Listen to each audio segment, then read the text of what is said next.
看完不笑的可以确诊抑郁了。哎呀！啊，吵死了，而且好臭哦！我的屁股也会咳嗽啊！寒冬腊月，美伢跟小葵穿得像袋鼠一样，而小新却光着身子在院子里玩起扮海狗游戏。见此一幕，美伢差点被傻儿子的操作气晕，于是赶紧把小新抱进屋内。因为担心小新会感冒，美伢便催促他赶紧去换衣服。可这小子却看起了电视边换衣服，导致一不小心就看入神了。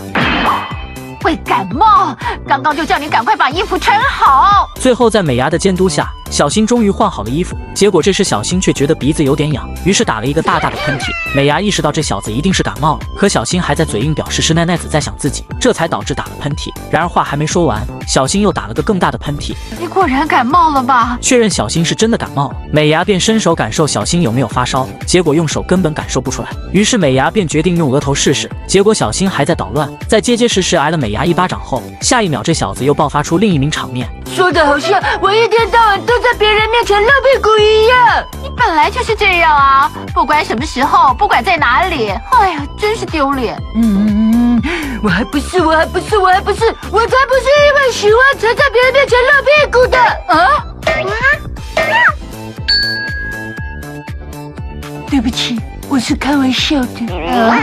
闹剧过后，美伢赶紧让小新去睡觉，以免病情加重。可在听到需要自己铺床时，小新瞬间吸精附体，假装病情严重。看穿一切的美伢用奈奈子拆穿了小新的把戏，无奈小新只好自己铺床。在换睡衣的时候，小新又开始了选择困难，犹豫的片刻无疑又加重病情。最终经过一番磨蹭后，小新终于躺进了温暖舒适的被窝。由于太无聊，小新便想让美伢把电视搬过来，然而想都不用想就被美伢拒绝了。看着小新可怜巴巴的模样，美伢便决定讲故事给小新听。然而这些俗套的睡前故事小新早已听腻，于是提出想听一些不一样的故事。住我们家对面佐藤家的媳妇为什么急着想生小孩？我哪知道啊！眼见小新生病了还是这么不正经，美伢索性也不再管他。时间很快来到了晚上，广志在得知小新今天的遭遇后也忍不住开始吐槽，不是说笨蛋不会感冒的吗？就是因为他是笨蛋，所以才感冒了。你们说的还真不客气耶。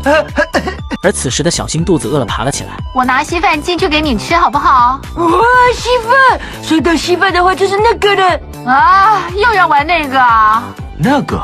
原来小新每次生病的时候都喜欢玩扮演生病老头的戏码，让美伢喂自己吃饭。爸，稀饭煮好了。每次都麻烦你了。好啊。都是因为我感冒才害得阿雅你这么辛苦啊！爸，我是说不要再提了吗？美伢，你也很碍眼。因为如果不陪他玩这个，他就不会乖乖睡觉。吃完饭后，野原一家准备睡觉，然而小新的病情却再次加重，不停地咳嗽起来。面对父母的关心，小新深感歉意，表示没事。随着夫妻俩刚躺下，小新由于怕吵醒父母，于是强忍咳嗽，结果就发生了开头那一幕。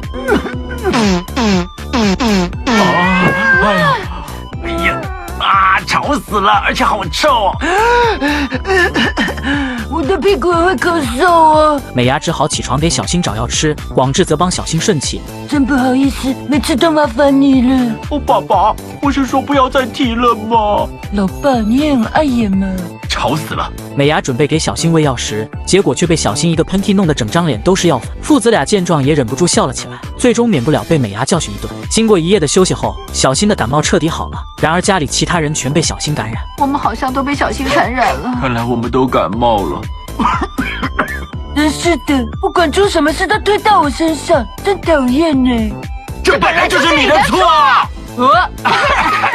一键三连，一键三连。